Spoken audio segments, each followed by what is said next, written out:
What's going on, guys? Rob with 3 Strong. Today I want to talk about the squat. A lot of times if we go into the gym, most people, hell, most guys go train upper body, most women go train lower body, and even then, not a ton of people are doing squats. Well, the squat is a foundational movement. It is one of those core strength training movements that every single person should do. Whether you want to tone up, whether you want to increase your strength, or if you want to bulk up and show some pretty beefy thighs, the squat is a great way to train the lower body muscles. It's the ultimate lower body movement. So I'm going to give you a couple of tips on really how to get the most out of the squat. Granted, you should watch my video on how to squat, but I'm going to give you a couple of tweaks to really tax those muscles even more.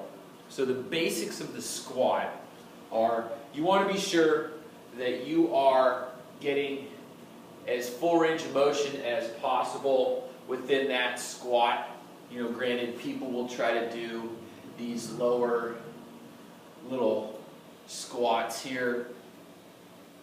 Don't do that. If you're going to jump off the ground, that's totally fine. Jumping doesn't require a very low depth. Squatting, on the other hand, it's a strength training move. Get your butt down there. Don't cheat it. And actually, one of the main things that I want to talk about is that range of motion. When you're in your squat, the greater the range of motion, the more you are actually going to get the hips working, the butt working, the hamstrings, and the quads. When we go down into this motion, when we go down into this movement, the hamstrings are stretching as we start to dip down lower. You're building a lot of tension up in the quads as these knees start to bend. And as we get lower and lower and lower, those inner thigh muscles are starting to get a pretty good stretch. Hamstrings are stretched, quads are stretched, everything is nice and tight. And as we drive up, it's those hamstrings, quads, and glutes that are getting us back to upright. Okay, here are the tweaks. To get that range of motion, it's sometimes difficult because if we have tight hamstrings, it's going to look like this. As I go down, my butt's going to tuck under. It's going to be very hard for me to get down there. And because I want to maintain that upright posture, those tight hamstrings are really going to limit my range of motion and therefore my quad development. But do I hold off on doing squats as I'm working on my hamstring flexibility? No. What you can do is go into the gym, find 5-pound or 2.5-pound plates.